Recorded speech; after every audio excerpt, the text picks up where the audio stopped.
8 నుంచి 31 వరకు మనం మార్చి చదువుకుంటాం. 1 Corinthians chapter 11 from verse 28 to 31 we'll read alternatively. కాబట్టి ప్రతి మనుష్యుడు తను తాను పరీక్షించుకునవలెను, అలాగు చేసి ఆ రొట్టెని తిని ఆ పాత్రలోని త్రాగవలెను.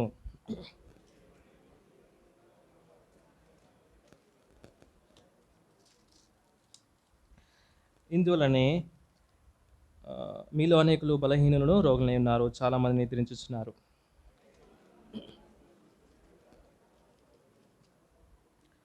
రండి ఇంకో భాగం చదువుకుంటాం. రోమిల్ రాసిన పత్రిక 13-11. రోమిల్ రాసిన పత్రిక 13వ అధ్యాయము 11 వచ్చిన అందరం కలిసి చదువుకుంటాం. Book of Romans chapter 13 verse 11. మరియు మీరు కాలము నెరిగి నిద్ర మేలుకొను వేళ ఇదని తెలుసుకొని అలాగూ చేయుడి. చాలు. ప్రకటన గ్రంథము 22:10.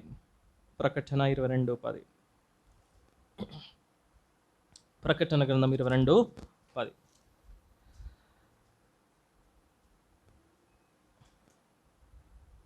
చివరి మాట ఒక్కటి చదువుకుంటాం. కాలము సమీపమయ్యున్నది.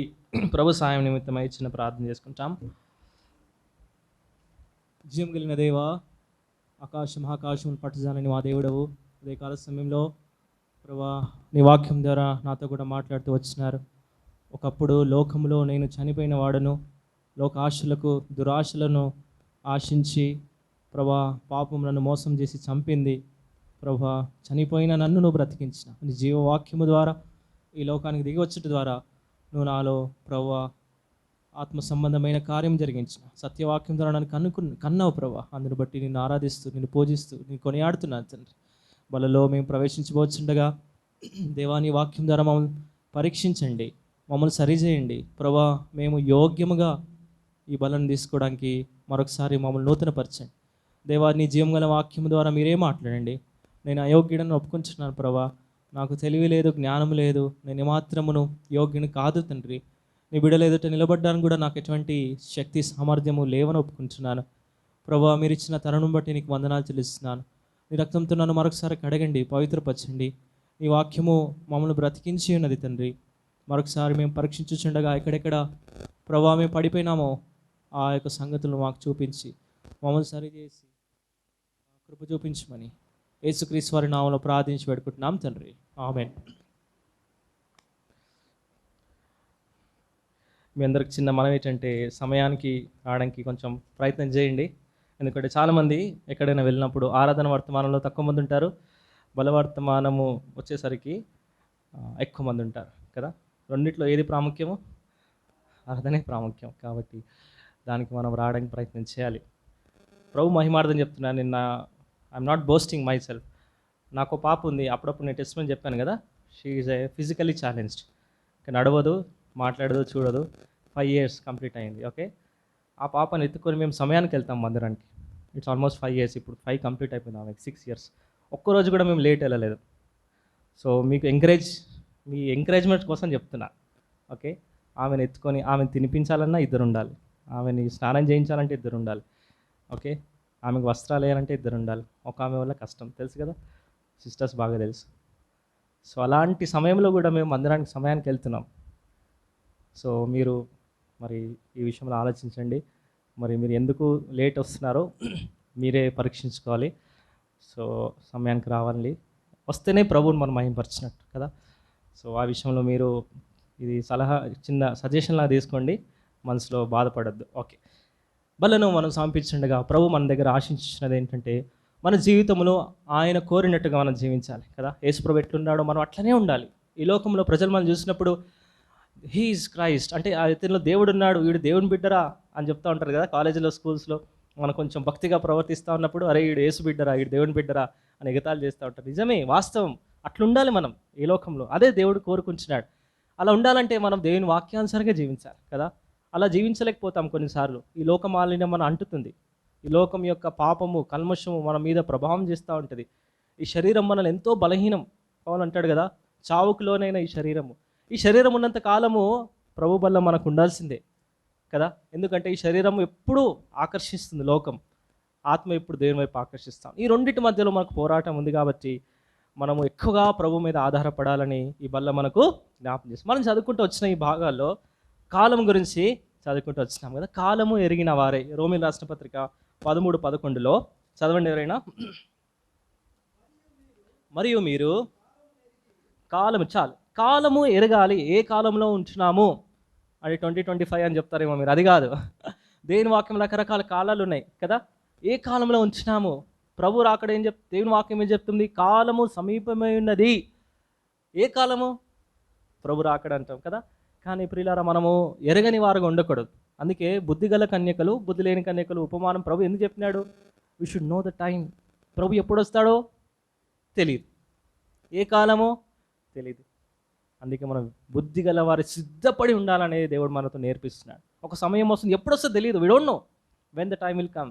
With in a fraction of second. ఆ సెకండ్లో కూడా చాలా తక్కువ సమయం, ఫ్రాక్షన్ ఆఫ్ సెకండ్, కనురెప్ప పాటులో మనం వెళ్ళిపోతామంటే అది ఏ కాలం వర్ణించలేం. కాబట్టి మనం సిద్ధంగా ఉండాలనే బల్ల మనకు మాట్లాడుతుంది. ప్రభు శరీరం మనకి ఏం జ్ఞాపకం చేస్తుందంటే మీరు సిద్ధంగా ఉండండి, నేను ఎప్పుడు వస్తుందో నాకు తెలియదు.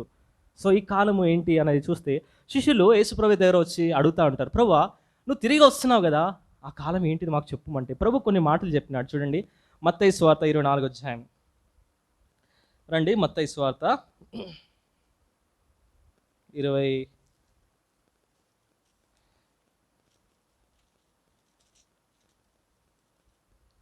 24వ అధ్యాయంలో మనము కొన్ని మాటలు చదువుదాం. 3వ వచనం నేను చదువుతాను చూడండి. 24:3. ఆయన ఒలీవ కొండ మీద కూర్చుని ఉన్నప్పుడు శిష్యులు ఆయన ఎదుకు ఏకాంతంగా వచ్చి, ఇవి ఎప్పుడు జరుగును, నీ రాకడకును ఈ యుగ సమాప్తికి నీ సూచనలేవి మాతో చెప్పుమనగా. యేసు వార్త ఎట్లా నేను అలా చెప్పుకుంటూ 6వ వచనంలో మీరు యుద్ధములను గురించి, యుద్ధ సమాచారం గురించి వినబోదురు. సో దీనికి మనకు పేరు పెట్టచ్చు, యుద్ధ కాలము. ఏ కాలము? యుద్ధాల గురించి వింటారు కాబట్టి యుద్ధ కాలం అని పేరు పెట్టడం. 9వ వచనంలో అప్పుడు జనులు మిమ్మను శ్రమల పాలు చేసేదరు, మీరు నా నామ నిమిత్తం సకల జనం చేత ద్వేషింపబడదురు. దీన్ని శ్రమకాలం అని పెడదాం. ఏం కాలం? శ్రమకాలం. 3వదిగా అదే అధ్యాయంలో చివరి మాట చదవండి ఎవరన్నా. చివరి మాట చదవండి.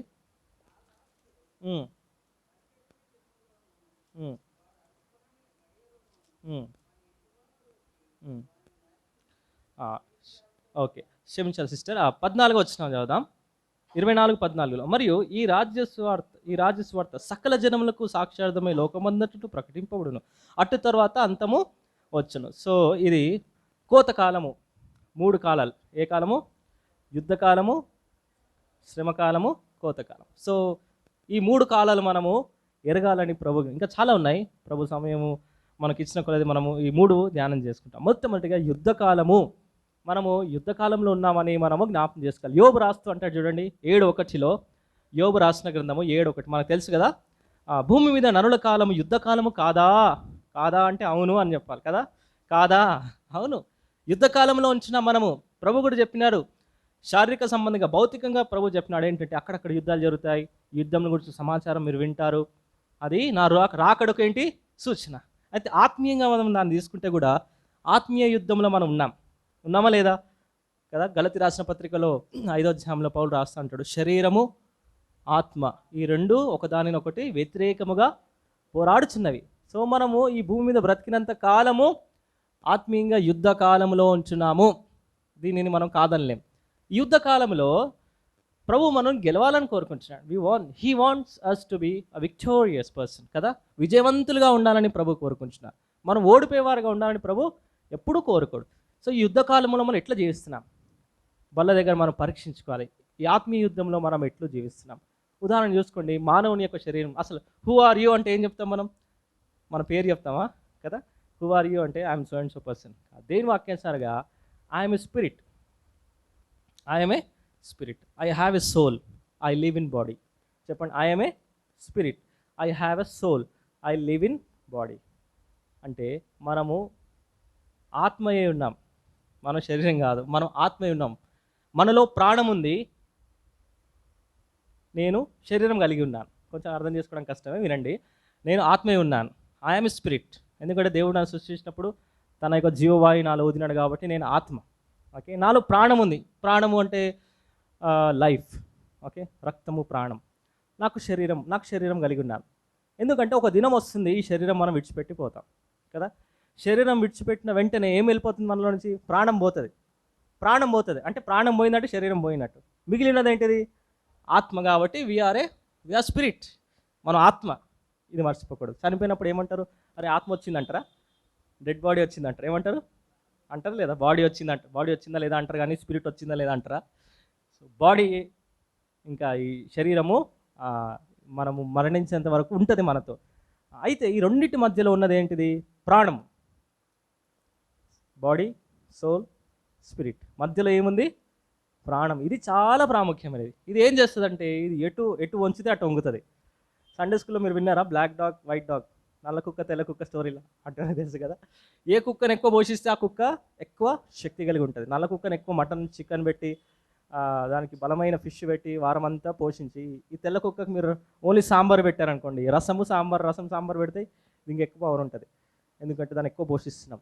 అట్లా ఆత్మీయంగా ఈ ప్రాణం ఏం చేస్తుందంటే ఈ రెండింటి మధ్యలో ఒక బ్రిడ్జ్, ఒక వంతెనలాగా. అది దీనిని మనం ఎట్లా ఉపయోగించుకుంటున్నాం?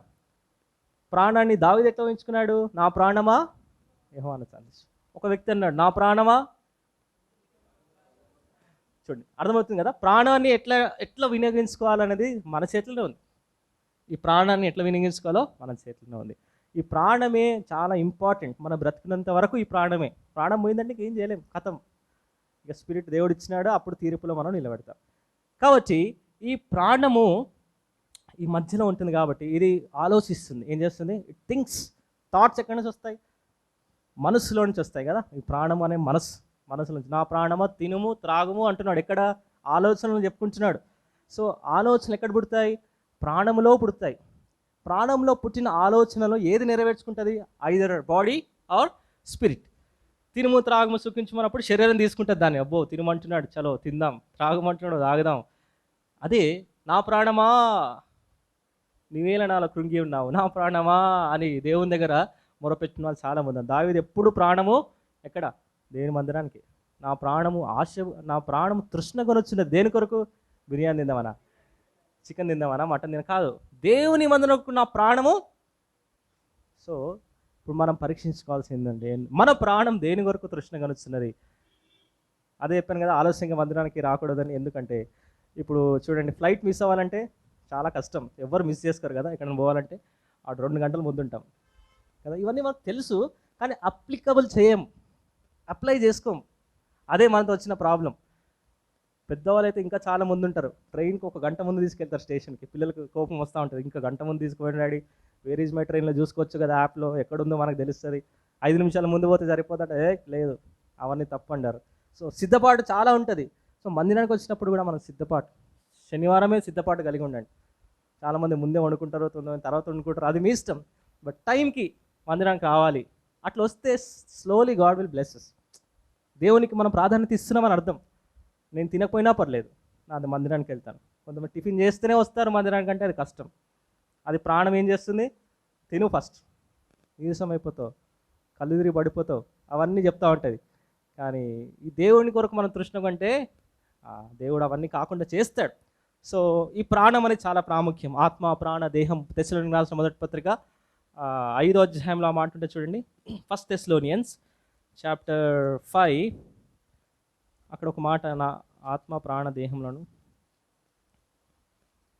తీసిన వాళ్ళు చదవండి. 5:23 సమాధానకర్తయగు దేవుడే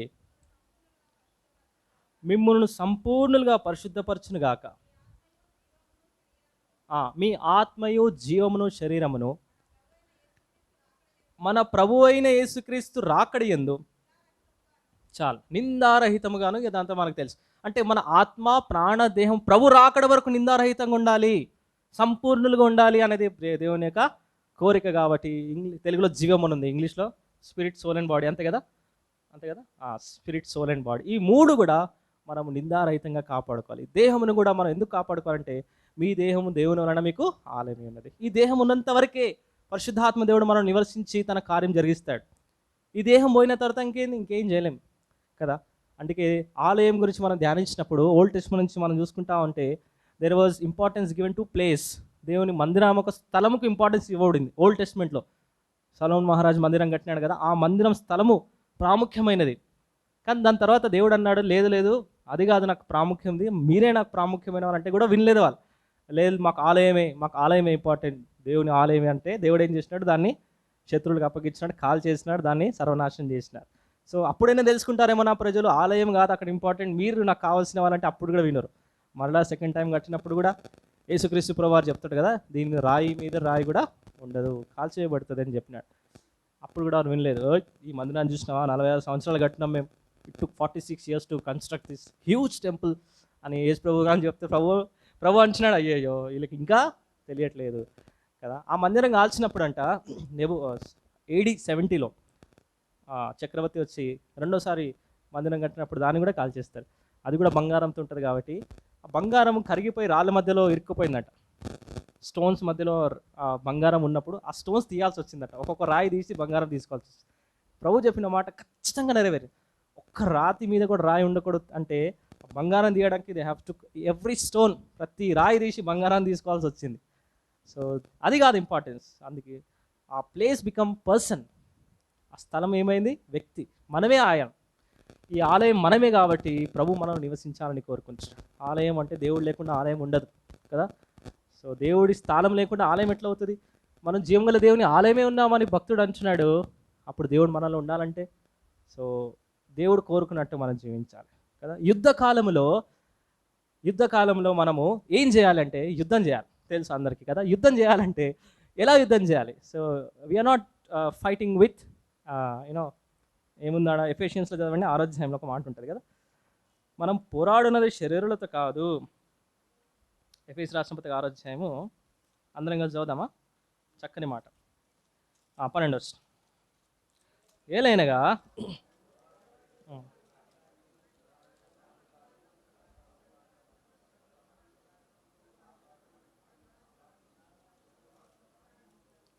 మనం పోరాడుతున్నది శరీరులతో కాదు.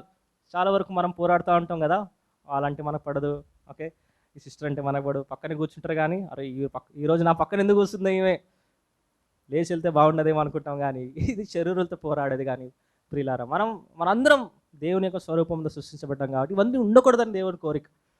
మనకు పోరాటాలు, కక్షలు, భేదాలు, విమతములు ఇవేమి ఉండకూడదు. ఎందుకంటే వీఆర్ ఫైటింగ్ విత్ ప్రిన్సిపాలిటీస్.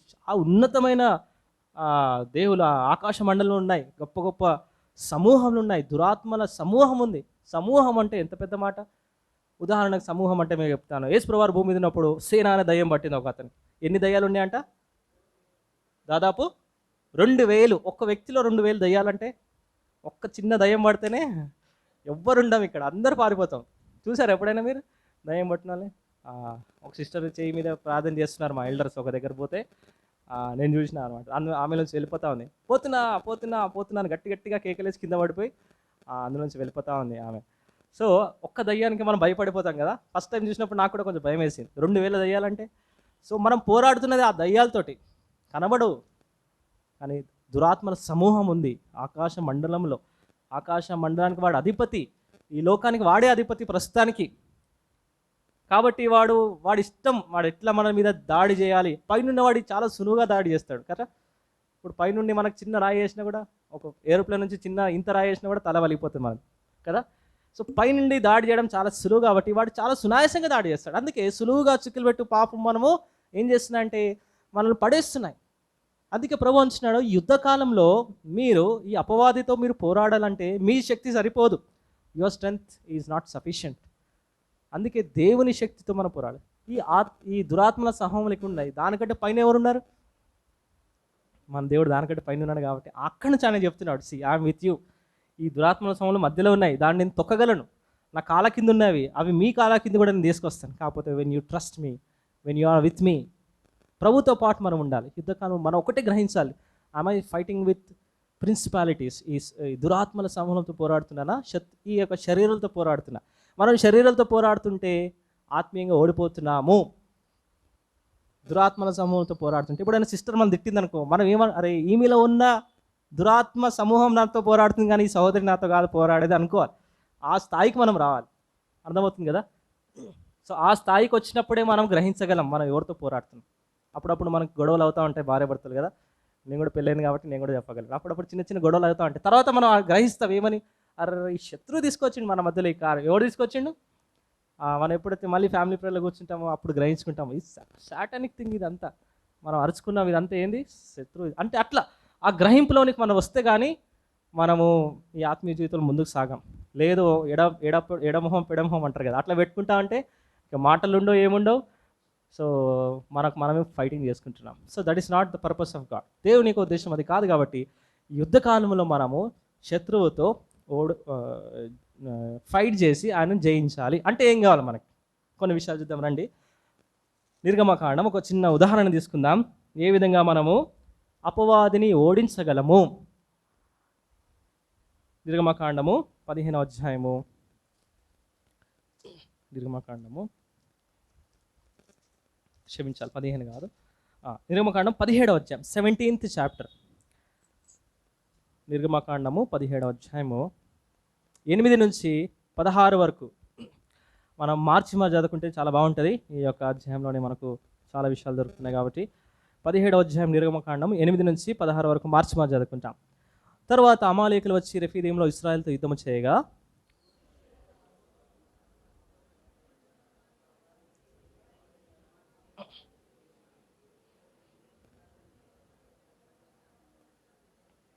యెహోషువ మోషే తనతో చెప్పినట్లు చేసి అమాలేకులతో యుద్ధమాడాను. మోషే అహరోను హూరు అను వారు ఆ కొండ శిఖరం ఎక్కిరి.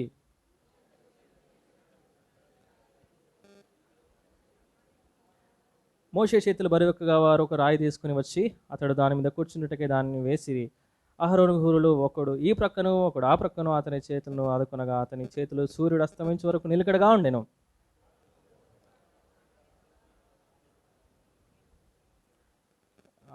అప్పుడు 15వ వచనం, తర్వాత మోషే బలిపీఠం కట్టి దానికి యెహోవా నిస్సి అని పేరు పెట్టి అమాలేకులు తమ చేతిని 16 వచనం చదవండి. అమాలేకులు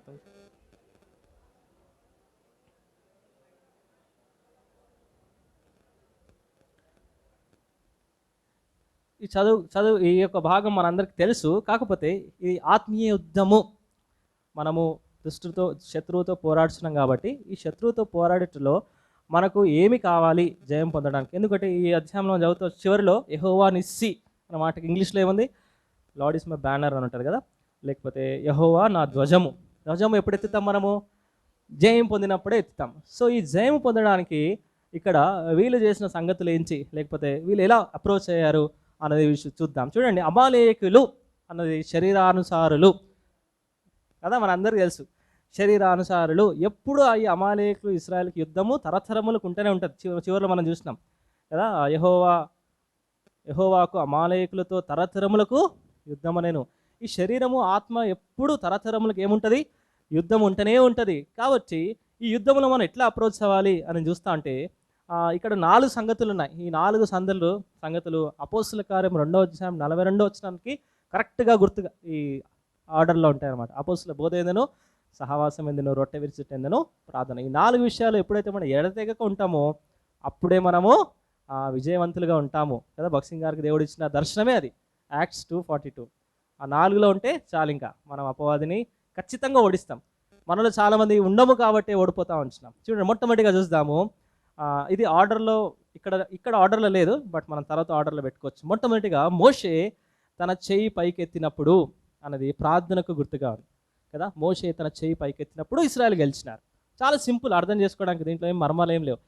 మోషే చేతినప్పుడు ఇశ్రాయేల్ గెలుస్తున్నారు, మోషే చేతినప్పుడు అమాలేకుడు గెలుస్తున్నారు. మన జీవితంలో మనం ప్రార్థన చేసినప్పుడల్లా, అంటే మనం ప్రార్థన జీవితం కలిగినంత వరకు ఆత్మీయంగా మనము జయం పొందుతామో, ఎప్పుడైతే మన జీవితంలో ప్రార్థన జీవితం తగ్గిపోతుందో సామాన్యంగా ఇది సైంటిఫిక్ లాగా చెప్పొచ్చు కదా, మనము ఓడిపోతాం. అది నిస్సందేహంగా చెప్పొచ్చు. నేను చాలా బలవంతుడను, ఆత్మీయంగా చాలా అనుభవం ఉంది, నేను ప్రార్థన చేయకుండా కూడా ఉంటాను అని చెప్పి గెలిచేవారు ఎవరు లేరు భూమి ప్రపంచం పైన. భక్సింగ్ గారు లాంటి వారే ఎంతో రాత్రంతా కూడా ప్రార్థన చేసేవాడు. ఎందుకు, అంత ఆత్మీయపరుడైనప్పటికీ కూడా ఇది నియమం. దిస్ ఈజ్ రూల్, లేకపోతే ప్రిన్సిపల్. దీన్ని మనం కాదనలేం. ఇక మైక్ పైకి వేస్తే కింద పడుతుంది, నియమం అది పైకి పోదు. అట్లా ప్రార్థన చేసేంత వరకు మనకు జయము. ప్రార్థన చేయకపోతే అపజయం. ప్రియుల మనము పరీక్షించుకుంటే ఇది మనలో చాలా లోపం ఉంటా ఉంటుంది కదా, ప్రతి వారం మనం చూస్తూ ఉంటాము, ఎవ్రీడే ఎవ్రీ వీక్ మనం పరీక్షించుకుంటాం ప్రభు వాళ్ళ దగ్గర. కానీ ప్రార్థనలో మనం ఎంతవరకు గడుపుతున్నాం? సో ఇండివిజువల్ ప్రేయర్ లైఫ్ మనకు ఎంత ఉంది? సో ఫ్యామిలీ ప్రేయర్ లైఫ్ ఎంత ఉంది? సంఘ ప్రార్థన ఎంత ఉంది? సో ఇవన్నీ కూడా చాలా ప్రాముఖ్యం. ఇవి లేకపోతే మనం ఓడించలేం. నేను మామూలుగా ఎవ్రీ సాటర్డే మనకి ఈ కార్పొరేట్లు ఉన్న వాళ్ళు ఏం చేస్తారు, సాటర్డే రాగానే కొంచెం వీకెండ్ కాబట్టి ఏం చేసేవారము, కొంచెం షాపింగ్ వెళ్ళడము, బయటికి వెళ్ళడము, తినడము, అట్లా స్పెండ్ చేసేవారు. నాకు కూడా ఒక 2-3 years బ్యాక్ సాటర్డే రాగానే కొంచెం చలో పోయి ఒక హాలిడే లాగా వచ్చింది, మనం స్పెండ్ చేద్దాం మంచిగా అనుకునేటోళ్ళం. కానీ అది చేసినప్పుడల్లా ఆ రోజు ఏదో చిన్న పాపం చేసేవాళ్ళం. చూపు ద్వారా కానీ, మాట ద్వారా కానీ, తలంపుల ద్వారా కానీ ఆ రోజు ఖచ్చితంగా పాపంలో పడిపోయేవాడిని. ఏంది ఇట్లా జరుగుతుందని చెప్పేసి మేము ఒక నిర్ణయానికి వచ్చినాం, నేను మా స్నేహితులం కొంతమంది. శనివారం మనం ఫాస్టింగ్ ప్రేయర్ ఉండి చేసుకుందాం అని ఒక చిన్నగా అట్లా స్టార్ట్ చేసినాము. దేవుని కృపను బట్టి ఒక 2 సంవత్సరాల నుంచి every Saturday we are praying, fasting prayer చేస్తున్నాం. సో ఆ సాటర్డే ఇంకా ఎక్కడ పోవడానికి వీలు లేదు. ఉదయం 11కి అట్లా 10:30, 11 స్టార్ట్ చేసి 3 o'clockకి వీల్ క్లోజ్ ఇట్. సో ఆ 3 o'clock కొంచెం భోజనం చేసుకొని 3, 4, 5 అయిపోతే సాయంత్రం సంఘ ప్రార్థన ఉంటుంది. సో ఆ రోజంతా మనము ఇంకా బయటికి పోవడానికి ఛాన్స్ లేదు. సో ప్రార్థన ఆ రోజు చేస్తున్నాం కాబట్టి జయం ఉంది. అదే ఆ రోజు ప్రార్థన చేయకపోయి ఉంటే ఓడిపోతున్నాం. ఇట్లా మన జీవితంలో ఏ రోజు మనం ఓడిపోతున్నామో అది మనం పరీక్షించుకోవాలి. ఏ రోజు నాకు బలహీనత ఉంది, ఏ రోజు సీరియల్ ఉందో ఆ రోజే చూస్తున్నాం అనుకోండి, ఉదాహరణకు మరి చూడరు కానీ చెప్తున్నా, లోకంలో చాలామంది అలవాటు పడిపోతారు కదా సీరియల్స్కి, వాటికి వీటికి, సినిమాలకు. ఆ రోజు మనం ప్రార్థన కలిగి అంటే దాన్ని జయించాలంటే ప్రార్థనే. ప్రియులారా, మోషే చేతులు ఎత్తినప్పుడల్లా ఇశ్రాయేలు గెలుస్తూ వచ్చినారు. మోషే చేతులు దించినప్పుడు అమాలేకులు గెలిచినారు. యేసుక్రీస్తు ప్రభువారు శిలువ మీద కూడా ఒక యుద్ధం చేసినాడు. మనకు అలాగే అపవాదితో దేవుడు యుద్ధం చేస్తూ వచ్చినాడు. ఇక్కడ మోషే చేతులు బరువెక్కినాయి, దించినప్పుడు అంటే బరువెక్కితేనే కదా దించేది. మనం కొన్ని ఎంతసేపు పెడతాం ఇట్లా పైకి, కొంతసేపు కానీ ఇట్లా దింపిస్తాం కదా. బైబిల్ పల్లె ఒకసారి 10 భాషలను పాడామనుకోండి, దించేస్తాం మెల్లగా కదా. ఫస్ట్ సాంగ్కి పైకి ఉంటుంది, తర్వాత మెల్లమెల్లగా బరువెక్కుతూ ఉంటుంది కదా. కానీ యేసు ప్రభు మన కొరకు సిలువలో ఆయన చేతులు దించడానికి ఆస్కారమే లేదు. సిలువకు మేకులు కొట్టినారు. He prayed for us. ఆయన చేతులు పైకి పెట్టినంత వరకు విక్టరీ, దించడానికి ఆస్కారమే లేదు, ఎందుకంటే మేకులు కొట్టినారు. ప్రియులారా, మన కొరకు యేసు ప్రభువారు ఇంతగా శ్రమపడినాడు. ఎందుకంటే విక్టరీ ఓవర్ సాట్. అపవాది తలను సిలువ దగ్గర ప్రభు చితగా దొక్కినాడు. ఓ మరణమా నీ ముల్లెక్కడా, నీ విజయం ఎక్కడా అన్నాడు. లేదు, మింగేసినాడు మరణాన్ని, పాపమును, అపవాదిని ప్రభువారు. సిలువ దగ్గర మనకు విజయం ఉంది. ప్రియులారా, సిలువ దగ్గర యేసు ప్రభువారు చేతులు జాపి మన కొరకు ప్రార్థన చేసినాడు, మన కొరకు. కాబట్టి మనకు విజయం ఉంది. అందుకే సిలువ దగ్గర ఎప్పుడు మనం ఉండాలి. సిలువ దగ్గర ప్రభు ఏం చేసినాడు, అపవాది తలను చితగద్రొక్కాడు. తలను చితగద్రొక్కడం అంటే అర్థం ఏంటంటే వాని ఆలోచనలు, వాని తలంపులను, వాని స్కీమ్స్. అపవాది కొన్ని స్కీమ్స్ ఉంటాయి, అవి మనకి ఇస్తూ ఉంటాడు. మనం దాంట్లో పాలు పంపులు కలిగి ఉంటాం, పాపం చేస్తాం కదా. అప్పుడప్పుడు కొన్ని స్కీమ్స్ వస్తూ ఉంటాయి కదా లోకంలో. ఆ స్కీమ్స్ కొన్ని అట్రాక్టివ్గా ఉంటాయి. ఒక చీర కొంటే 4 చీరలు ఫ్రీ అని అనుకోండి, చాలా అట్రాక్టివ్గా ఉంటుంది. 4 ఎట్లా ఇస్తున్నాడు అబ్బా అంటే, ఏమో సిస్టర్ ఇస్తున్నాడు, నేను తీసుకున్నా, మీరు కూడా తీసుకోండి. So it's very attractive. అట్లాంటి అట్రాక్టివ్ స్కీమ్స్ ఇస్తాడు. అలాంటి ఆలోచనలు ప్రభు చితగద్రొక్కినాడు సిలువ దగ్గర. సో మనం సిలువ దగ్గర ఉంటే మనం కూడా వాటిని జయం పొందగలం, అపవాది యొక్క తలంపుల పైన. సో మొట్టమొదటిగా ప్రార్థన అనేది మనం ఎంత ఎక్కువ చేస్తామంటే అంత ఎక్కువగా మనకు జయం ఉంటుంది. కొంచెం బోరింగ్గా ఉండొచ్చు సంఘ ప్రార్థనకు వచ్చినప్పుడు, యవనస్తులు రాకపోవచ్చు, కానీ రండి, ప్రయత్నం చేయండి. నేను నేను పెళ్లి కాకముందు వరకు, అంటే ఇప్పుడు కూడా వెళ్తాను, ఎప్పుడైనా ఏదైనా పని ఉంటే కానీ తప్ప ఎప్పుడు సంఘ ప్రార్థన మానలేదు. ఖచ్చితంగా వెళ్ళేవాడిని. వెళ్ళి మన పాటు మనం ప్రార్థన చేయాలి, ఇతరుల కొరకు మనం ప్రార్థన చేయాలి. అది చాలా ఇంపార్టెంట్, ఎవరు వచ్చినా రాకపోయినా. సో ఇది కంటిన్యూ చేస్తుండాలి. మనం ఇండివిజువల్ లైఫ్లో ఉండాలి, ఫ్యామిలీలో ఖచ్చితంగా మనము కుటుంబ ప్రార్థన కలిగి ఉండాలి. కుటుంబ ప్రార్థన లేకపోతే కూడా మనము సమాధానంగా జీవించలేం. కుటుంబ జీవితంలో ఏదో ఒక డిస్టర్బెన్స్ వస్తూ ఉంటాయి, ఏదో ఒక సమస్య మనల్ని ఏం చేస్తూ ఉంటే అణగదొరుకుతూ ఉంటుంది. వీటన్నిటిపైన మనకు జయం పొందాలంటే ఫ్యామిలీ ప్రేయర్ ఖచ్చితంగా మనం కలిగి ఉండాలి. కొంతసేపు అయినా ఇది కలిగి ఉంటే మనము జయము పొందుతున్నామని దానికి నిదర్శనం. సో మొట్టమొదటిగా మోషే చేతులు ఎత్తుట ప్రార్థనకు గుర్తు. యుద్ధకాలంలో శత్రువు పైన మనం జయం పొందాలంటే ఎఫెసీ రాసిన పత్రికలు ఉంటుంది కదా, ప్రార్థన సమయమందును అసమయమందును. దానికి ఒక ఇదేం లేదు నియమం, ఇప్పుడే చేయాలి అప్పుడే చేయాలి ఏం లేదు.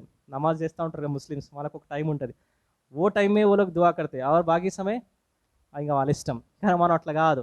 ఏ సమయం అందు, ప్రతి సమయం అందు ప్రే కంటిన్యూస్లీ అని ఉంటుంది కదా, ప్రే వితౌట్ సీసింగ్, ఎడతెగక, అంటే ఎప్పుడు మనం ప్రార్థన వైఖరిలో ఉంటే విజయం మనదే. రెండోదిగా చూడండి, అదే అధ్యాయము నిర్గమకాండం 17 12 వచనం చదవండి. 12 వచనం. మోషే చేతులు బరువెక్కగా ఉమ్, ఉమ్, ఉమ్,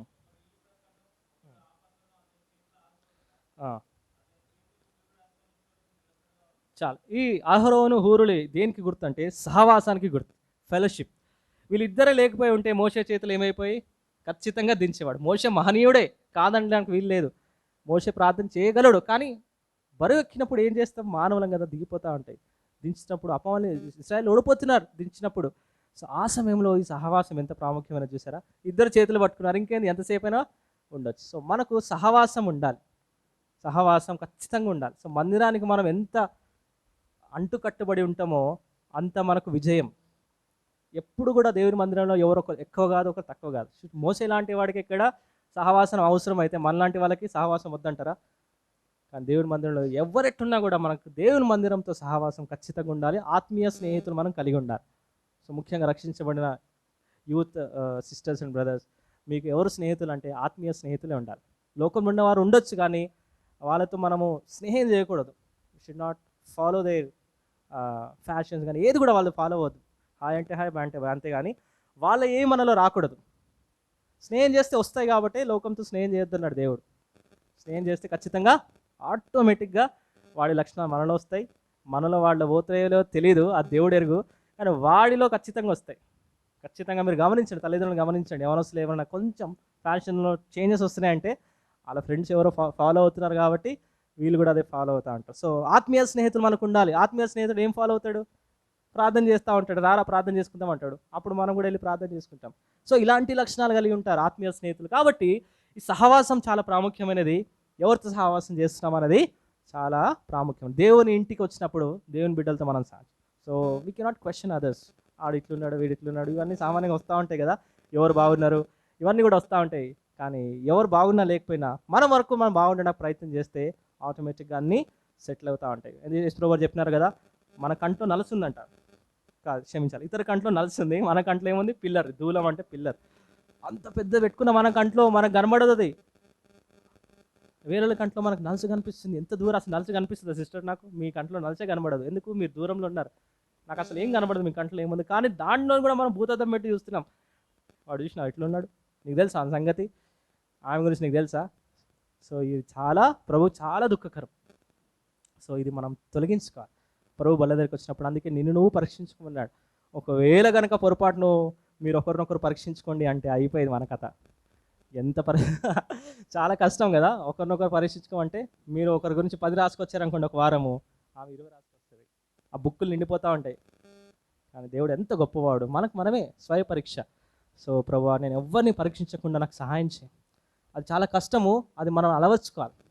ఎప్పుడైతే అలవర్చుకుంటామో అప్పుడు ఇతరులతో మనం స్నేహం చేస్తాం, సహవాసం చేస్తాం. ఇతరుల బలహీనతలు కూడా మనకు బలంగా కనిపిస్తాయి కదా. సో అట్లా మనం ఉండాలి, లేకపోతే మనం సహవాసం చేయలేము. మనం ఒంటరిగానే ఉంటాం, బట్ ఎవరు నాకు సంబంధం లేదు, నేనే అంటాం. ఎందుకు, మనకి ఎవరు మంచిగా కనబడరు కాబట్టి. అట్లా ఉండకూడదు. ఇప్పుడు అహరోను విషయానికి వస్తే, అహరోను మంచివాడు. ఒక్కొక్క సందర్భంలో చూస్తే దూడని చేసినాడు, బంగారం తీసుకొచ్చి అంతా అగ్నిలో వేస్తే దూడొచ్చింది. అరే ఎంత పెద్ద తప్పు చేసినాడు.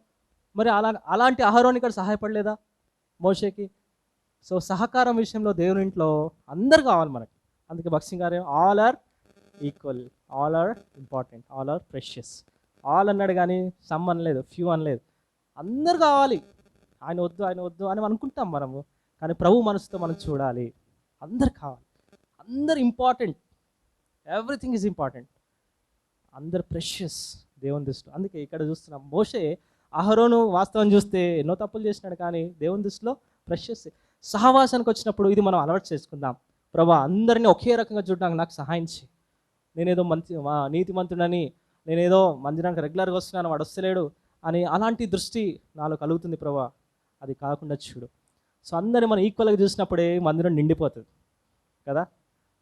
కొన్ని డిఫరెన్సెస్ వస్తాయి కాబట్టి ఆ డిఫరెన్సెస్ బట్టి బహుశా కొంతమంది రాలేకపోతారు. కొంతమంది బలహీనమైన ఆత్మలు ఉంటాయి కాబట్టి సో ఆ విధంగా మనం వాళ్ళని కూడా పురుకొల్పాలి. సో ఈ సహవాసంలో అందరినీ మనము ఈక్వల్గా చూడడానికి ప్రభు మనకు సాయం చేయాలి. ఈ దేవుని ఆత్మ వల్లనే సాధ్యం, మన వల్ల సాధ్యం కాదు. సో మోషే అహరోను హూరులు ఇద్దరు మోషేకి ఎట్లున్నారు, సహకారిగా ఉన్నారు. కాబట్టి మోషే సహవాసం అనేది ప్రాముఖ్యం. సహవాసంలో నిలిచి ఉండి అనే పాట కూడా ఉండగా సహవాసంలో నిలిచి ఉండాలి అంతే.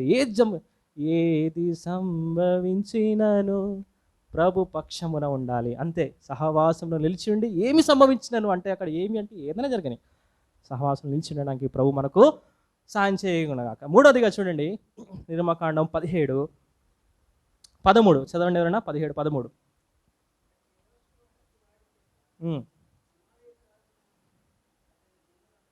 చాలు. యెహోషువ కత్తివాడి చేత అమాలేకు రాజును అతని జనులను గెలిచిన. అర్థం చేయడానికి ప్రయత్నం చేసుకోండి. యెహోషువ గెలిచినాడని అక్కడ రాయబడింది, కానీ దానికంటే ముందు మోషే ప్రార్థన ఉంది, దానికంటే ముందు ఇద్దరు సహవాసం. సో అది లేకుండా ఇక్కడ గెలుపు రావట్లేదు. సో కత్తివాడి చేత అంటే ప్రార్థన చేసే వాళ్ళు ప్రార్థన చేయాలి, సహవాసం ఉన్న వాళ్ళు సహవాసం ఉండాలి. దేవుని వాక్యము కూడా మనకు ఏంది ఎంత చాలా ప్రాముఖ్యము. దేవుని వాక్యం లేకుండా మనము ఓడించలేము. అందుకే మనం ఆరాధన వర్తమానం చూస్తూ వచ్చినాం కదా, అన్నీ ఉన్నాయి కానీ వాక్యం లేకపోతే మనం ఓడించలేము. కాబట్టి ఈ వాక్యం చాలా ప్రాముఖ్యం. దీన్ని ఎక్కువగా మనం ప్రేమించాలి. మీరు ఎంత చదువుతున్నారో తెలియదు, కానీ ఇప్పుడు మీ దగ్గరకు వచ్చి చెప్పాలంటే ఎంతో భయం వేస్తుంది. అరే ఏదో మందిరానికి వెళ్ళి వాక్యం చెప్పాలంటే ఏదో చెప్పడం కాదు కదా. ప్రభు సన్నిధిలో ఒక్కసారి మోకరించి ఎంత ప్రార్థన చేసిన వాక్యం రాదు, ఎంత వెతికినా రాదు. ఎంతో బాధ వేస్తుంది. ప్రభువా ఏం చెప్పాలి, ఏం వస్తలేదు, ఏం ఆలోచన వస్తలేదు అంటే దేవుడు ఇక్కడ కూర్చున్నప్పుడు ఇచ్చిండు ఆలోచన. మీరు నమ్మరు, ఈ వాక్యం ఇక్కడ కూర్చున్నప్పుడు దేవుడు ఆలోచించింది. మన కొన్నిసార్లు దేవుడు అట్లా నడిపిస్తూ ఉంటాడు, కానీ దేవుని వాక్యము మనకు తెలిసి ఉండాలి. So we have to meditate God's word. ఎప్పుడైతే వాక్యం నువ్వు మనసులో పెట్టుకుంటావో అది దేవుడిని తలంపులోనే తీసుకొస్తాడు. ఓకే ఇది నువ్వు అప్పుడు ధ్యానించినావు కదా, లేకపోతే ఇది నీ మనసులో ఉంది కదా, ఇది చెప్పు. సో మనసులో లేకపోతే మనం ఏం చేస్తాం, ఏం గుర్తురాదు కదా మనకి కదా. దేవుని వాక్యం మనసులో నింపుకోవాలి. అందుకే దావీదు అంటాడు, నా హృదయంలో నీ వాక్యం ఉంచుకొని ఉన్నాను, ఎందుకంటే నేను పాపం చేయకుండా ఉన్నట్లు. దేవుని వాక్యం మనం ఎంతగా చదువుతున్నాము, ఎంతగా ధ్యానిస్తున్నాము. యవనస్తులు బాగా చదవండి వాక్యం. సమయం దొరికినప్పుడల్లా ఒక 10 చాప్టర్స్ చదవమని చెప్తున్నారు కదా. Theodore uncle when he was called to glory, ఆయన సాక్ష్యం ఎంతోమంది చెప్పినారు. అంకుల్ చెప్పేవారంట every day you have to read 10 chapters. అర్థం అవినా అవ్వకపోయినా, ఎందుకంటే you are spending time with God. అది ఫస్ట్ ప్రిన్సిపల్.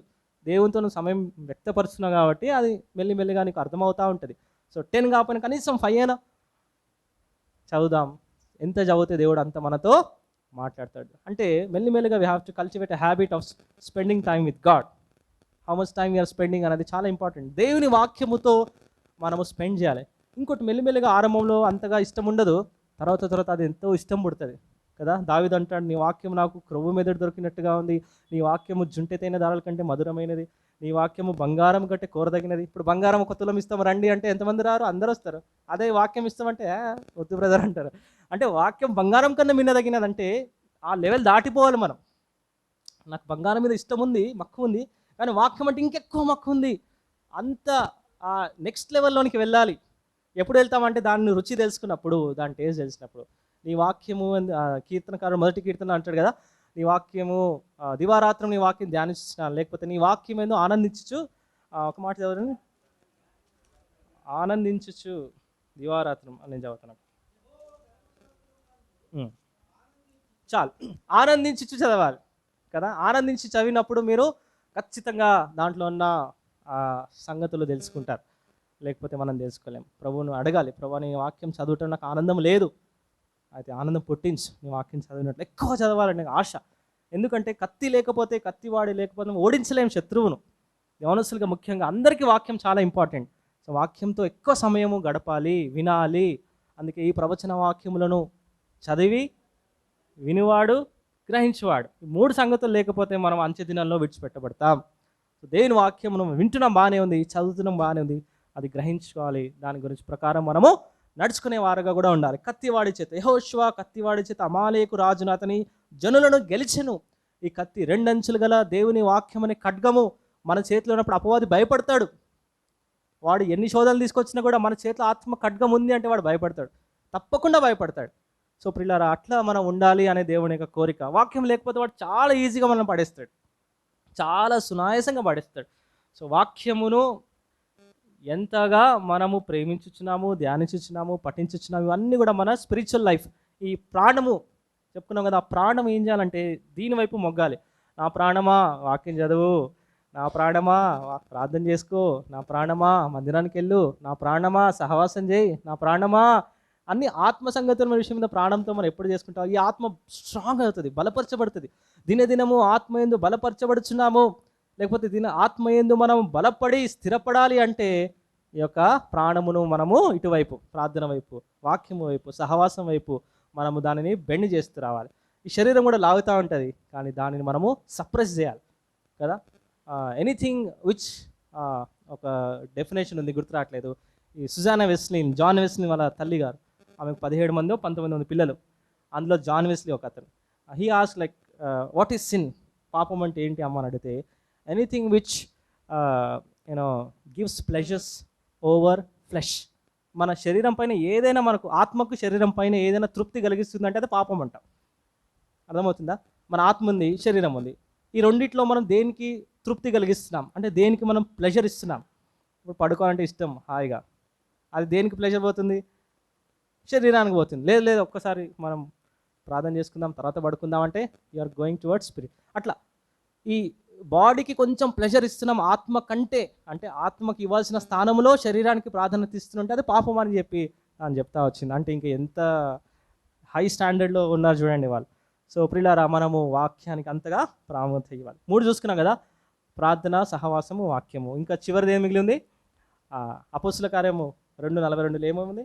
అపోస్తుల బోధ, సహవాసము, రొట్టె విరుచుట ఒకటి ఉంది. ఈ రొట్టె విరుచుట కూడా ఎడతెగకుండాలి. 3 చూసుకుంటాం మనం, ప్రార్థన, సహవాసం, వాక్యం. ఇప్పుడు రొట్టె విరుచుట కూడా ఎడతెగకుండాలి. దీంట్లో కూడా మనం దూరంగా ఉండకూడదు. ప్రభు శరీరం మనకు ఏం జ్ఞాపకం చేస్తుందంటే మనం సిద్ధపరచుకోవాలి, మనమే సమకూర్చుకోవాలి. దీనికి మనం దూరంగా ఉంటే అక్కడ యోహాను సువార్తల 5వ అధ్యాయంలో 6వ వచనంలో ఉంటుంది, మీరు నా శరీరం తిని నా రక్తం త్రాగితేనే నిత్య జీవం, లేకపోతే లేదు. సో నిత్య జీవాన్ని పోగొట్టుకునే వారిగా ఉంటాం. ఇదే నిర్గమకాండ 17 చివరిలో, తర్వాత మోషే ఒక బలిపీఠము కట్టి దానికి యెహోవా నిస్సి అని బలిపీఠము దేని జ్ఞాపకం చేస్తుంది? బలిని జ్ఞాపకం. బలిపీఠం మీద ఏమిస్తాం? మనము బలిస్తాం. అక్కడ రక్తం ఉంది, అక్కడ మాంసం ఉంది. బలిపీఠం మీద ఈ 2 అర్పించబడుతున్నాయి. యేసుక్రీస్తు ప్రభువు మన కొరకు అర్పించబడినాడు, అదే ఈ బలిపీఠం. ఈ బలిపీఠం మీదే ప్రభు యొక్క దేహము, ఆయన రక్తము మన కొరకు బలి అర్పించబడింది. ఇందులో కూడా నువ్వు పాలు పంపులు కలిగి ఉండకపోతే నీకు విజయం ఉండదు. యెహోవా నిస్సి అనే పేరు నువ్వు ఒక ధ్వజం ఎత్తలేవు. You cannot flag, you cannot raise the flag, you cannot raise the banner. యెహోవా విజయశాలి అనే ధ్వజం నువ్వు ఎత్తలేవు. సో ఈ 4 విషయాలు మనము యుద్ధకాలంలో జ్ఞాపకం పెట్టుకోవాలి. యుద్ధకాలంలో మనకు జయం పొందాలంటే, ఇక్కడ యుద్ధము కదా, అమాలేకులు, ఇశ్రాయేల్ ప్రజలు యుద్ధంలో ఉన్నారు. ఈ యుద్ధంలో ఈ 4 సంగతులు వారికి ఎంతో ప్రాముఖ్యం కాబట్టి ఈ 4 మన జీవితంలో లేకపోతే యుద్ధకాలం మనము ఓడిపోయేవారుగా ఉంటాం. మత్తయి సువార్త 24వ అధ్యాయానికి రండి. అక్కడ యేసు ప్రభువు చెప్తూ వచ్చినారు కదా చివరి మాటల్లో శిష్యులతో, ఇప్పుడు చదివితే మీకు అర్థమవుతుంది. ఆయన శిష్యులు ఆయన ఏకాంతంగా వచ్చి ఎప్పుడు జరుగును, 24వ అధ్యాయం 3వ వచనంలో, నీ రాకడకు యుగ సమాప్తికి సూచనలు ఏవి అన్నప్పుడు యేసు ప్రభువు 5వ వచనంలో ఒక మాట ఉంది, ఏంటంటే అనేకులు మిమ్మల్ని మోసపరచకుండా చూసుకోండి. దాని తర్వాత 6వ వచనంలో మనం చూసుకుంటూ వచ్చినాం, మరి మీరు యుద్ధం గురించి, యుద్ధ సమాచారం గురించి వినబోదురు, మీరు కలవరపడకుండా చూసుకోండి, ఇవన్నీ జరగవలసినవి కానీ అంతం వింటారు. సో ఆత్మీయ యుద్ధం గురించి మనం చూసుకుంటూ వచ్చినాము. దాని తర్వాత 9వ వచనంలో చూడండి, అప్పుడు జనులు మిమ్మల్ని శ్రమల పాలు చేసి చంపుదురు. జనులు మిమ్మల్ని శ్రమల పాలు చేసి చంపుదురు అంటే ఇది శ్రమకాలం గురించి మాట్లాడుతూ ఉండి. పేతురు రాసిన మొదటి పత్రిక 5:10 చదవండి. First Peter 5:10. First Peter 5:10. తన నిత్య మహిమకు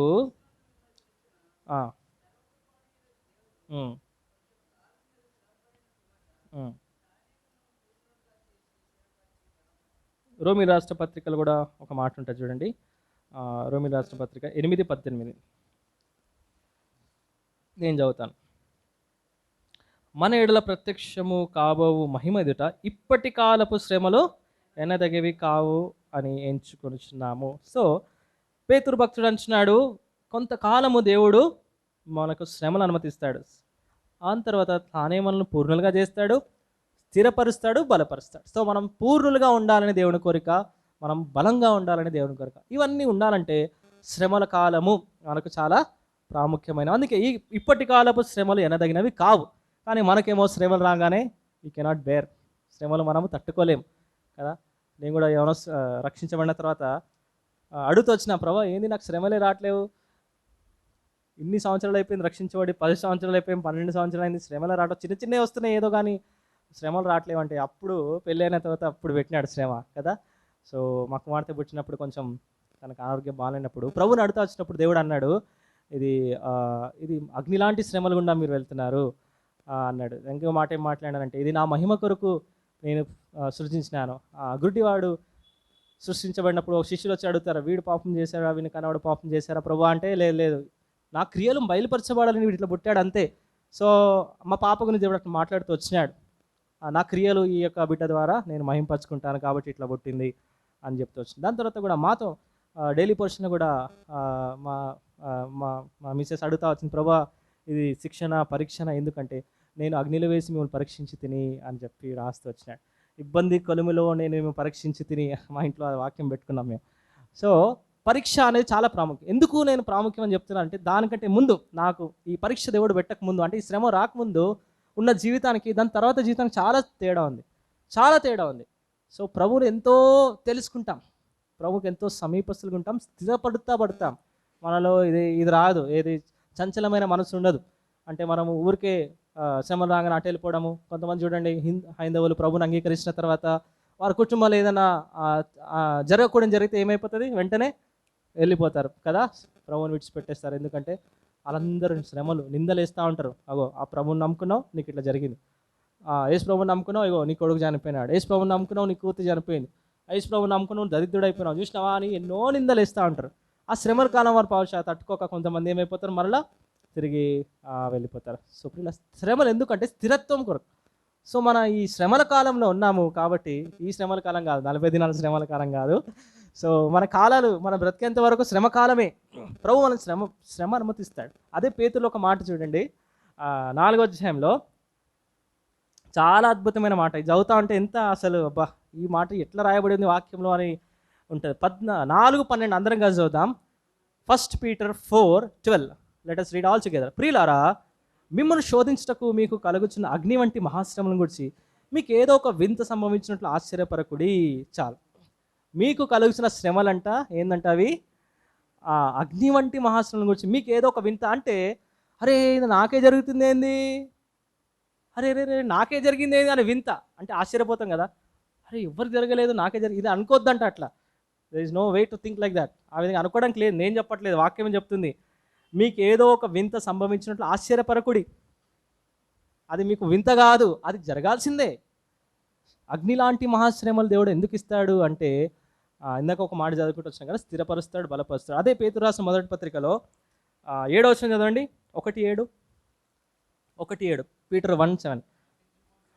నశించిపోవు సువర్ణము అగ్ని పరీక్షణ వలన శుద్ధపరచబడుచున్నది కదా, దానికంటే అమూల్యమైన మీ విశ్వాసం. చాలు, అంటే ఈ యొక్క సువర్ణం ఏ విధంగా శుద్ధపరచబడుతుందో, బంగారం అగ్నిలో వేస్తే ఎట్లా శుద్ధపరచబడుతుందో, మన విశ్వాసం కూడా అగ్నిలో వేస్తే దానికి ఏమవుతుంది, శుద్ధత వస్తుంది, అంటే ప్యూరిటీ వస్తుంది. విశ్వాసంలో అందరి విశ్వాసం ఒక రకంగా ఉండవు కదా, రకరకాల విశ్వాసాలు ఉన్నాయి. మొట్టమొదటిగా మనం ఎట్లాంటి విశ్వాసం ద్వారా రక్షించబడ్డామంటే సింపుల్ ఫెయిత్. సామాన్యంగా ప్రభువా నేను పాపిని నన్ను క్షమించుము అంటే ప్రభు క్షమించినాడు, బాగానే ఉంది. దాని తర్వాత మన విశ్వాసము పెంచుకుంటూ రావాలి. తెస్సలోనికీయులకు రాసిన పత్రిక పౌలు రాస్తుంటాడు, మీ విశ్వాసం అభివృద్ధి పొందుచున్నదని నేను విని సంతోషించిన. అభివృద్ధి పొందాలి విశ్వాసం. అభివృద్ధి పొందాలంటే ఈ విశ్వాసానికి టెస్ట్ ఉండాలి. అర్థమవుతుంది కదా, ఆమె డీవియేటింగ్ ద టాపిక్ లేదు కదా. సో ఈ విశ్వాసానికి పరీక్ష అనేది ఖచ్చితంగా అవసరం. విశ్వాసంగా పిలువబడుచున్నాం మనం, విశ్వాసం ద్వారా మనం రక్షించబడ్డాము. విశ్వాసం లేకుండా దేవునికి ఇష్టలుగా ఉండము అని తెలుసు, మన పేరు కూడా విశ్వాసులే. అయితే ఈ విశ్వాసానికి దేవుడు పరీక్ష ఖచ్చితంగా పెడతాడు, అంటే వారి వారి స్థాయిని బట్టి పెడతాడు. నేను చెప్పాను నా జీవితం కూడా దేవుడు పరీక్ష పెట్టినాడు, అదే అగ్ని లాంటి పరీక్ష అన్నాడు. నా విశ్వాసం దేవుడు అమూల్యంగా చేసినాడు, దాన్ని శుద్ధి చేసినాడు.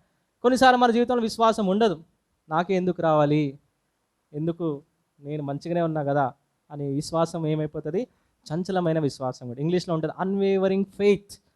పాల్ రాస్తూ అంటాడు, you should have unwavering faith. నీ విశ్వాసంలో ఈ వేవరింగ్ ఉండకూడదు, బాగున్నప్పుడు ఒక రకంగా బాగాలేనప్పుడు ఒక రకంగా ఉండకూడదు. షడ్రక్ మేషక్ అబేద్నెగో వారి జీవితంలో అగ్నిలాంటి పరీక్ష వచ్చింది, కానీ వారు నిలబడ్డారు. ఎప్పటి వరకు నిలబడ్డారు, అంతము వరకు నిలబడ్డారు. దానియేలు గ్రంథం నాకు తెలుసు, వారి విశ్వాసానికి పరీక్ష వచ్చింది. యేసు ప్రభు కావాలా, అగ్నిగుండంలో పోండి, వద్దా హాయిగా బతకండి. ఇలాంటి పరీక్షలు మనకు కూడా రాబోతాయి, చెప్పలేం. We are living in such time. ప్రియులారా, వాళ్ళు ఏమన్నారు? రాజా, we don't fear to your call, we don't fear. ఏమన్నా కానీ మా దేవుడు రక్షించడానికి సామర్థ్యం కలిగిన వాడు, రక్షించకపోయినా పర్లేదు, చల్ నీ మాట మేము నమ్మం. ఇంత ధైర్యం అండి వాళ్ళకి. అగ్నిగుండంలో వేసిన వాళ్ళే కాలిపోయినారు, అగ్నిగుండంలో వేసిన వ్యక్తులే కాలిపోయినారు. అంత వేడి, ఏడంతలు వేడి చేసినాడు, కానీ దేవుడు అగ్నిగుండంలో వారితో ఉన్నాడు. అగ్ని లాంటి పరీక్షలు ఎట్లా వస్తాయంటే అంతవరకు దేవుడు చూస్తాడు, అగ్నిలో వేసి చూస్తూ ఉంటాడు. కానీ ప్రియుడా, ఆయన మనతో పాటు ఉంటాడనేది వాస్తవం. అది నేను రుచి చూసినా కానీ చెప్పగలను. ఎంతో కన్నీటి, ఎంతో బాధ, దుఃఖం ఉంటుంది, కానీ ప్రభు మనం ఎంతో ఆదరిస్తాడు, ఎంతో బలపరుస్తాడు. దాని కొరకు మనం ఆహ్వానించుచున్నామా? Are we welcoming trials? ఎవరికి ఇష్టం ఉండదు, శ్రమలు కావాలని కోరుకుంటారు ఎవరు? సార్ చూడండి, మీకు ధైర్యం ఉంటే ప్రార్థన చేయండి ఈరోజు నుంచి, ప్రభా నాకు కొన్ని శ్రమలు అనుమతించు. ఖచ్చితంగా ఇస్తాడు. నేను అడిగిన కాబట్టి నాకు ఇచ్చి. మీరు అడగండి, అడుగుతారా? అన్న భయపట్టించేస్తున్నాడు అనుకుంటున్నారు, కానీ మీరు స్థిరంగా ఉంటారు, బలపరచబడతారు, ప్రభునందు ఇతరులను ఆదరిస్తారు. పిల్లరా, కొన్నిసార్లు పరిస్థితులు చూస్తూ ఉంటే బాధగా ఉంటుంది, కానీ ఇతరులను ఆదరించడానికి ఇవి ఎంతో సహాయపడతాయి. అగ్ని లాంటి శ్రమలు దేవుడు మనకు అనుమతిస్తాడు, మనల్ని స్థిరపరిచి మనల్ని బలపరిచి. కొంచెం కాలం అన్నాడు కదా, కొంచెం కాలం. ఈ లోకంలో మనం ఎంతకాలం ఉంటాం? ఆ కొంచెం కాలం దగ్గర పెట్టుకుంటే మన ఆయుష్ గడ్డి పువ్వు వంటిది కదా. ఉదయాన్నే పుష్పిస్తే సాయంత్రం వాడిపోతుంది. ఆ నీటి మీద బుడగలాంటిది, త్రాసు మీద ధూళి వంటిది. ఇవన్నీ చూసుకుంటే కొంచెం కాలం అంటే అదే. నిన్ను ఉన్నాడు, ఈరోజు లేడు, అదే కొంచెం కాలం. మనం అనుకుంటాం ఇంకెంతకాలం శ్రమ పడాలో ఏంటో అనుకుంటాం, కానీ ప్రభు కొరకు మనము శ్రమలు అనుమతి ఎన్నదగినవి కావు. పౌలు జీవితంలో మనం ఎక్కువ చదవండి, ఆయన జీవితంలో వచ్చిన శ్రమలు ఏవి కూడా ఆయన దానిని బట్టి ప్రభుని ఎప్పుడు దూరం చేసుకోలేదు. సో శ్రమలు వస్తాయి, రానివ్వండి. అవి వచ్చినప్పుడే మనం అగ్నిలో నుండి శుద్ధ సువర్ణం బయటకు వచ్చినట్టు వలుస్తాం కదా. అదే దానియేలు గ్రంథంలో దానియేలు కూడా వచ్చింది ఒక పరీక్ష తన విశ్వాసానికి. ప్రార్థన చేయొద్దు, వేరే దేవుని పేరులో ప్రార్థన చేయొద్దు, నెబుకద్నెజర్ నిలబెట్టిన ప్రతిమకు మాత్రం మొక్కాలి అంటే, ఇట్టి శాసనము సంతకం చేయబడని ఎరిగి. శాసనం అంటే ఒక లా.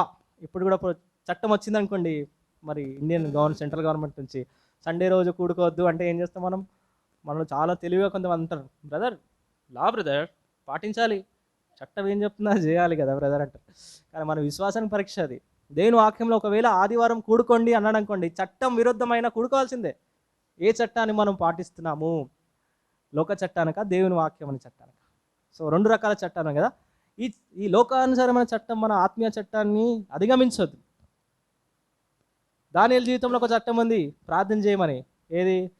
ఆకాశం అందున్న ఆ నిజమైన దేవునికి నువ్వు ప్రార్థన చేయాలి దానియేలు. అయితే ఇంకో చట్టం వచ్చింది, నువ్వు ప్రార్థన చేయకూడదని. కాంప్రమైజ్ అవ్వలే, కానీ యూదులు చాలామంది కాంప్రమైజ్ అయిపోయారు. చట్టం మనం బబులోను దేశంలో ఉన్నాం, వారి చట్టం పాటించాలి, కైసరిదే, దేవునికే కదా. ఒక ఆయన మా దగ్గరలో మా మందిరంలో ఒక అంకుల్ ఉన్నాడు, మున్సిపల్ ఆఫీస్లో పనిచేస్తూ ఉంటాడు. ఇట్లా ఒక పని చేయాలి అంకుల్ చూడండి అంటే, మరి ఆయన కొంచెం ఏదో లంచం కావాలంటే ఇచ్చే, కైసరిదే, దేవుంది అన్నాడట. సో అట్లా మనము వాక్యం కూడా ఇట్లా వక్రీకరించి వాడుకుంటూ ఉంటాము. సో లేదు, we have to take a stand. ప్రభావ లేదు, నేను ఇవ్వను, నేను చేయను. అట్లా మనం ఉంటే దేవుడు మనలో ఆ శ్రమల నుండి బయట తీసుకో. దానియేలు స్టూడ్ స్ట్రాంగ్. ఒకే మాట అన్నాడు, ఏమైనా జరగదు, ఇట్టి శాసనం సంతకం యథాప్రకారంగా మాట ఉంటుంది అక్కడ. యథాప్రకారంగా అంటే ఏంది? ఆయన విశ్వాసంలో ఏం లేదు, చంచలం లేదు, అంటే మారిపోలేదు. అరే యథాప్రకారం చేస్తున్నాం కదా, ఇప్పుడు కనీసం వారంకోసారి చేద్దాంలే.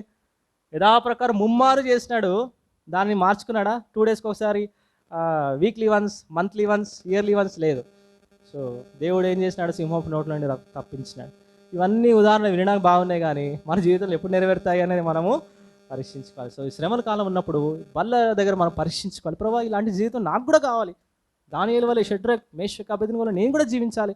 ఎందుకంటే ఈ జీవితం నాది కొద్ది కాలపే, కొంచెం కాలమే ఉంటాను ఈ భూమిపైన, నీ కొరకు నేను బ్రతకాలి. ప్రభా నాకు శ్రమలి, ఆ శ్రమలో నన్ను పరీక్షించినప్పుడు నా తోడు కూడా దేవుడు మనతో ఉంటాడు ఖచ్చితంగా.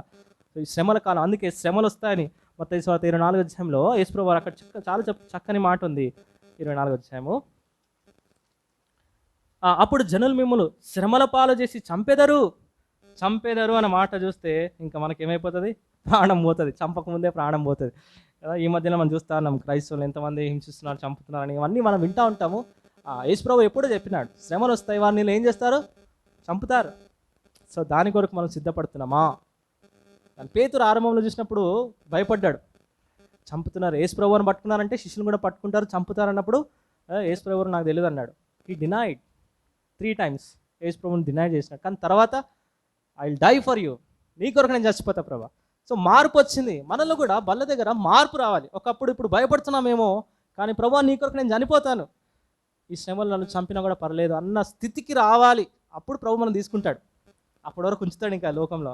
ఎందుకు? ఆయన స్వరూపంలో మనం మార్చిపడాలి. సో ఈ బల్ల దగ్గర వచ్చినప్పుడు ప్రభా ఈ శ్రమల కాలం, ట్రయల్ పీరియడ్స్, ఈ నాకు శ్రమలు రావట్లేదు, ఒకవేళ రాకపోతే ప్రభుని అడగండి, వస్తే స్థిరంగా ప్రభులో నమ్మకంగా ఉండడానికి ప్రయత్నం చేయండి. అంతేగాని శ్రమలు వచ్చినాయని ప్రభుకు దూరంగా మనము వెళ్ళిపోకూడదు. వెళ్ళిపోతే మనకు ఆత్మీయంగా మనం స్థిరపరచబడము, మనము స్ట్రెంగ్తన్ అవ్వము, మనము బలపరచబడము. సో ఆత్మీయంగా మనం బలపరచబడాలి, స్థిరపరచబడాలంటే ఈ శ్రమలను మనము తట్టుకునే వారుగా ఉండడానికి ప్రభు సాధించింది కాక. మూడోదిగా మనం చదువుకున్నాము, ముగించుకుంటాం, సమయం లేదు కాబట్టి 24వ అధ్యాయం మత్తయి సువార్త 24లో మనం చదువుకుంటాం. 14వ వచనంలో, మరియు ఈ రాజ్య సువార్త సకల జనములకు సాక్షార్థమై లోకమందంతటా ప్రకటింపబడును, అటు తర్వాత అంతం వచ్చింది. దీనికి ఒక పేరు ఏమనుకున్నాం మనము? కోతకాలం అనుకున్నాం కదా. మత్తయి సువార్త 9వ అధ్యాయం రండి. మత్తయి సువార్త 9వ అధ్యాయము, మాథ్యూస్ గాస్పెల్ చాప్టర్ 9 35వ వచనంలో, 35వ వచనం అండి.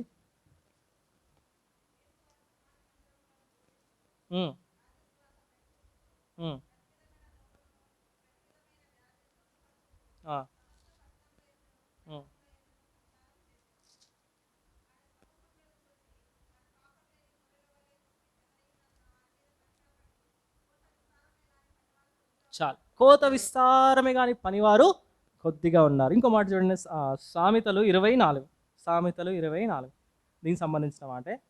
సామెతలు 20వ అధ్యాయం 4 వచ్చి,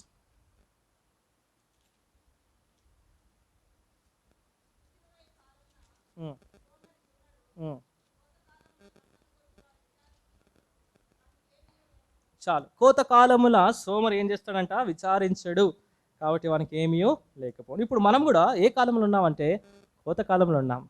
అంతకాలం ప్రభు ఏమన్నాడు? తన రాజ్య సువార్త సకల ప్రజలకు ప్రకటించబడాలి, దాని తర్వాతే అంతం వస్తుంది, అప్పటి వరకు రాదు అన్నాడు. ఇప్పుడు ప్రభు యొక్క రాకడ ఇంకా ఎందుకు ఆలస్యం అవుతుందో, ఇంకెక్కడెక్కడ సువార్త ప్రకటించబడలేదో అది దేవుడే ఎరుగును. కాబట్టి మన పని ఏంటంటే ఈ కోతకాలంలో సువార్తను ప్రకటించేవారుగా ఉండాలి. కోత విస్తారంగా ఉంది, మన కళ్ళ ముందు కోత కనిపిస్తుంది, కానీ మనం దాన్ని ఏం చేయట్లేదు, దాన్ని మనము కట్ చేయట్లేదు, హార్వెస్ట్ చేయట్లేదు. హార్వెస్ట్ చేయడం అంటే సువార్త ప్రకటించడము. ఈ సంఘముగా మనము ప్రభు సన్నిధిలో ఇది మనము ఒప్పుకోక తప్పదు. ఎందుకంటే మనం బల్ల తీసుకున్నప్పుడు మనం ఏమని చెప్తాము? ఆయన మరణమును ప్రచురించదమన్న మాట ఉంటుంది కదా.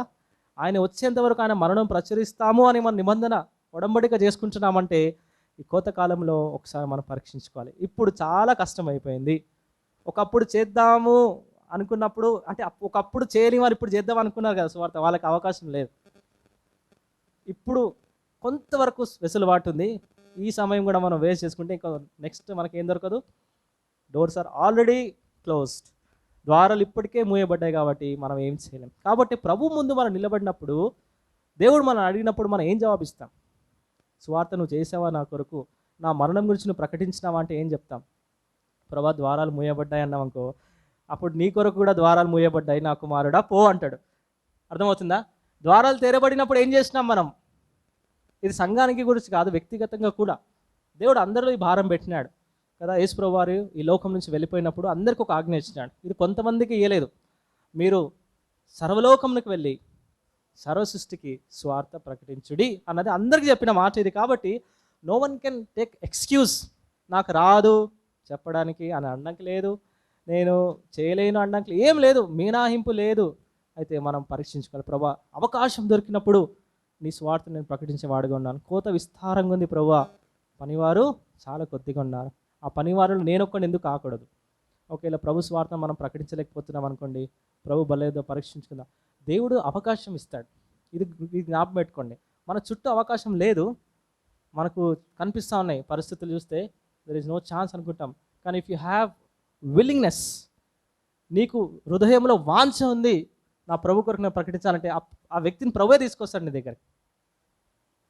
అది మనలో ఉండాలి. ఆ వాంఛ లేకపోతే మనం మనం దోషులంగా నిలబడతాం ప్రభు సన్నిధిలో.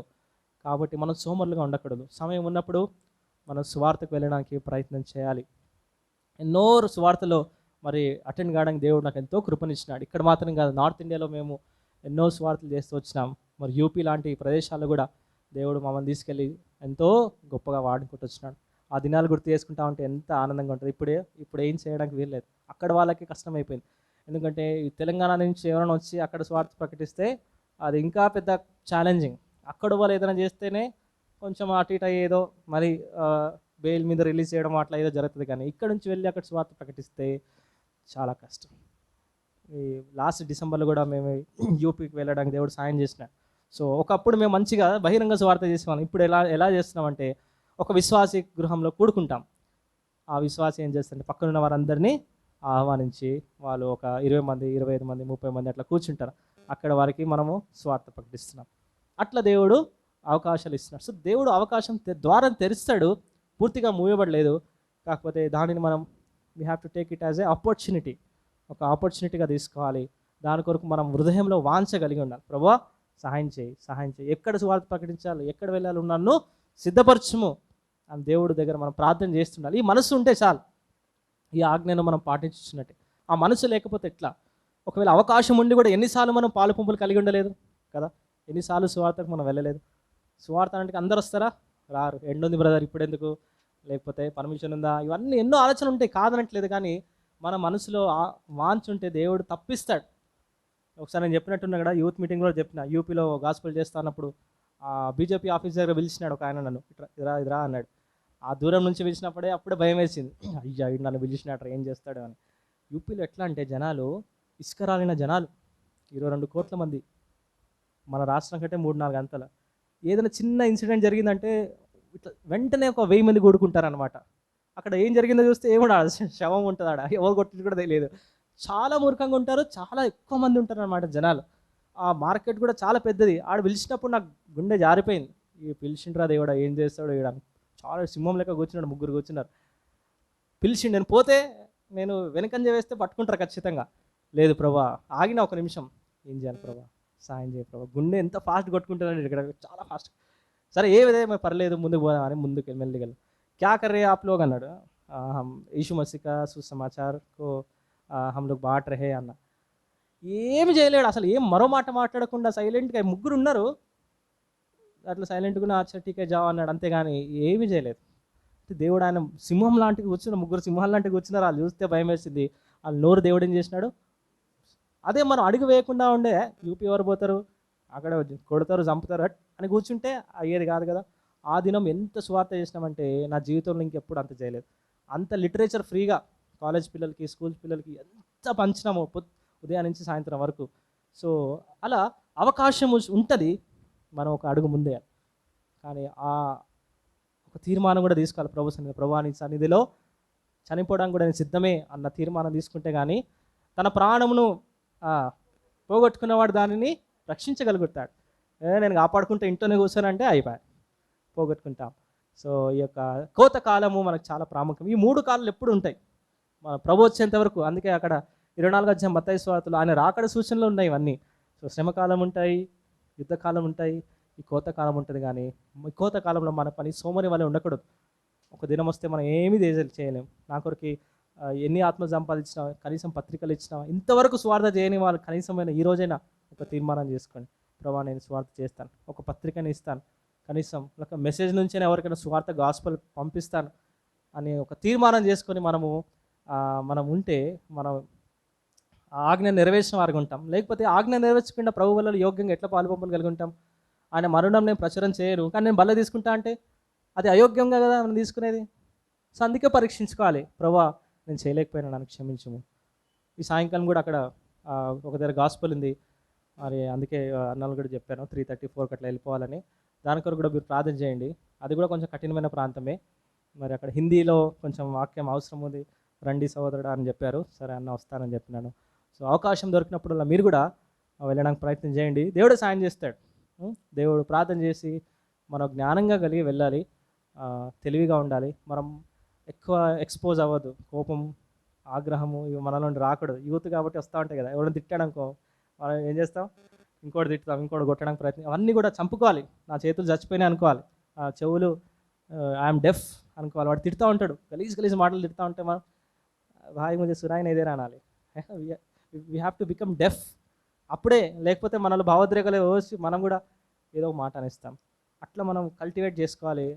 ప్రభు కొరకు ఆత్మ సంపాదించుకుంటాం, లేకపోతే పోగొట్టుకుంటాం. ఆ విధంగా ప్రభు కొరకు కొన్ని ఆత్మలను మనం సంపాదించుకున్నట్లు యోగ్యంగా ప్రభు బలలో పాలు పొందుకొని ప్రభు మనకు సహాయం చేయను గాక. రండి మోకరిద్దాం, కొన్ని నిమిషాలు పరీక్షించుకుందాం. మనమే పరీక్షించుకొని యుద్ధకాలంలో ఎట్లున్నాం, ప్రభు కొరకు మనం యుద్ధం చేస్తున్నామా, శరీరాన్ని ఎక్కువ పోషిస్తున్నామా, ఆత్మను ఎక్కువ పోషిస్తున్నామా, దేన్ని ఎక్కువ పోషిస్తున్నాం? దేన్ని ఎక్కువ పోషిస్తావో అదే గెలుస్తుంది. ప్రియుడా, ఒక తీర్మానం, ప్రభు సన్నిధిలో క్షమాపణ వేడుకున్నాం. దావీదు అంటాడు, ప్రభువా నన్ను పరిశీలించుము, నన్ను పరిశోధించుము, నీకు ఆయస్కరమైన మార్గం నాలో ఏదైనా ఉంటే ప్రభువా అది నాకు చూపించుము అన్నాడు. ఆ ప్రార్థన మనం కూడా చేద్దాం. శ్రమల కాలంలో ప్రభు కొరకు శ్రమలు మనం తీసుకుంటున్నామా, లేకపోతే విడిచిపెడుతున్నామా? శ్రమలు వద్దనుకుంటున్నామా? వద్దనుకుంటే స్థిరపరచబడలేము, బలపరచబడలేము. కావాలనుకుంటే ప్రభు నీతో పాటు అగ్నిగుండంలో కూడా వస్తాడు. నీ దేవుడు నమ్మకమైన వాడు, మాట ఇచ్చి మాట తప్పని వాడు. కోతకాలం కొంచెముగా ఉన్నది, వచ్చుచున్నవాడు ఆలస్యము చేయకపోవచ్చు.